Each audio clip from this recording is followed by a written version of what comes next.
La lámina 59 entonces nos muestra la estrategia de análisis. Si no hay diferencia entre dos grupos, los grupos aquí serán antes y después, en la población, ¿qué tan probable es que yo encuentre diferencia en mis dos muestras? La estadística del test va a ser una estadística T y se va a hacer de la siguiente manera. Vamos a buscar la diferencia en la muestra menos la diferencia en la población sobre el error estándar de la diferencia en la muestra. En términos más explícitos, eso se presenta en la lámina 60.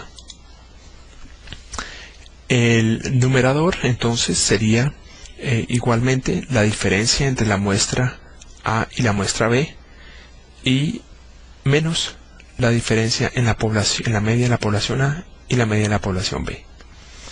Igual al final vamos a suponer en la hipótesis nula que no hay diferencia, entonces el término de la mano derecha con los μ's, que no los conocemos, pero estamos suponiendo que no son distintos, se van a volver cero. Entonces de esa manera no hay ningún problema. Se introducen nuevos términos, pero no aumenta la complejidad. El denominador de la estadística T se vuelve un poco más complejo, porque es el error estándar ahora de la diferencia entre la media de A y la media de B. Recuerden que la suma o la resta en este caso de dos variables aleatorias es normal gracias al teorema del límite central. Luego eso nos ayuda mucho a poder estimar la diferencia o la varianza, en este caso la desviación estándar. También apelamos a un hecho simple en términos de la varianza o la variación entre dos variables.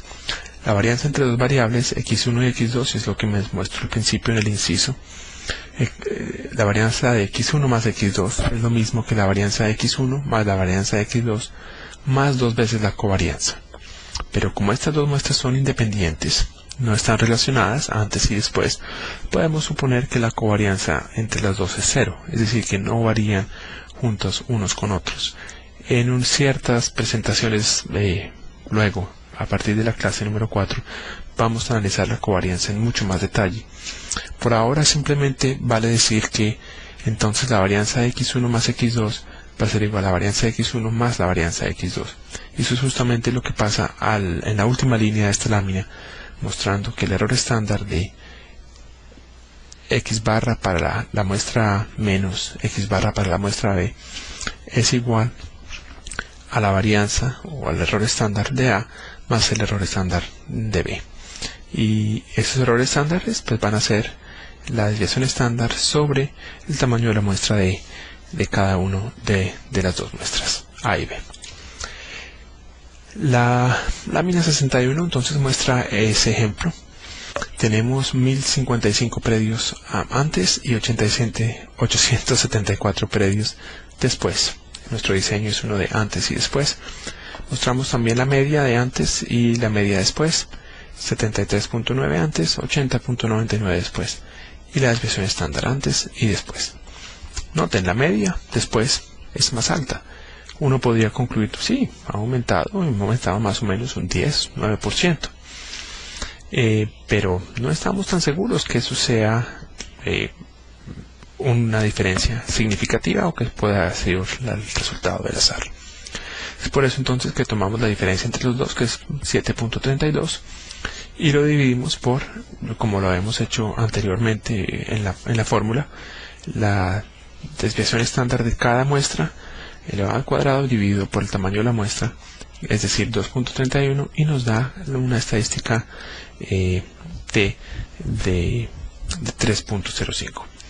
Si no hay diferencia, la probabilidad de que encontremos una de 3.05 por azar es muy baja.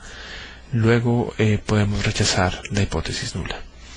Otra manera de haber hecho este test es haber construido un intervalo de confianza al 95%. Y si el valor de 0 está entre el intervalo, entonces no podemos rechazar la hipótesis nula. Pero si el valor de 0 no está dentro de nuestro intervalo, entonces podríamos rechazar la hipótesis nula y aceptar la hipótesis alternativa.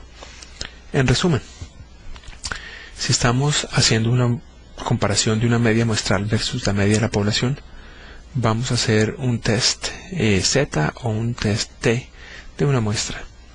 Sin embargo, cuando estamos comparando dos medias muestrales, vamos a hacer un test T para dos muestras. La clave es cómo presentamos el test y cómo vamos entonces a presentar el denominador y hacer el test estadístico. Dejamos entonces así y vamos a concluir esta sesión.